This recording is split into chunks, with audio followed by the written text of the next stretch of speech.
रात का सफर और रहस्यमयी महिला। अंधेरे का साम्राज्य फैला हुआ था, जिसमें सड़क एक पतली, चमकदार रेखा की तरह दिख रही थी। मैं अपनी कार में अकेला था, केवल रेडियो से बजने वाले गीतों की संगत थी। रात का समय था और सड़क पर बहुत कम वाहन थे। मैं अपने गंतव्य की ओर बढ़ रहा था, जो एक छोटा सा शहर था, जो शहर से कुछ दूर था। सड़क के किनारे के पेड़ों की छायाएं अजीब आकार ले रही थीं, जो मेरे मन में डर पैदा कर रही थीं। मैं तेजी से गाड़ी चला रहा था ताकि जल्दी से उस अंधेरे से बाहर निकल सकूं।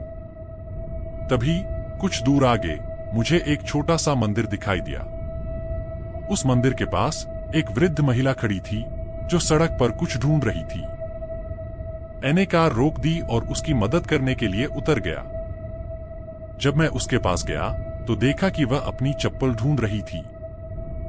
मैंने उसे चप्पल खोजने में मदद की और उसे कार में बैठा दिया। वह बहुत आभारी थी और मुझे धन्यवाद देने लगी। मैंने उसे अपने गंतव्य के बारे में बताया और उसे वहां तक छोड़ने की पेशकश की। उसने सहमति दे दी और हम फिर से सड़क पर चल पड़े। जैसे ही हम शहर के पास पहुंचे, महिला ने कहा, आपने आज मेरे जीवन को बचा लिया है। मैं आपको कभी नहीं भूलूंगी। मैंने मुस्कुराते हुए कहा, कोई बात नहीं, यह मेरा कर्तव्य था। तभी महिला ने अचानक कहा, लेकिन मैं आपको एक बात बताना चाहती हूं।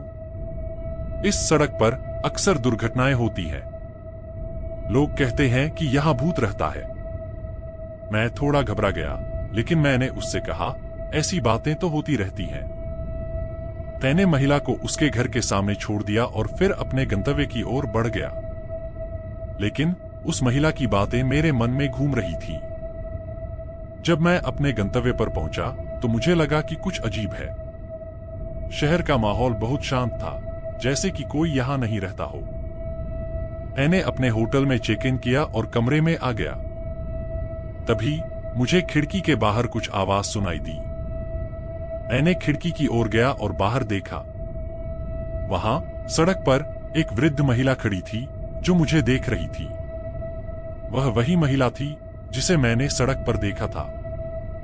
मैंने अपनी आंखें मसलीं, लेकिन वह अभी भी वहां खड़ी थी। फिर धीरे धीरे वह गायब हो गई, जैसे कि वह कभी वहां थी ही नहीं। मैं डर से पसीने से भीग गया था। मुझे समझ नहीं आया कि क्या हुआ था।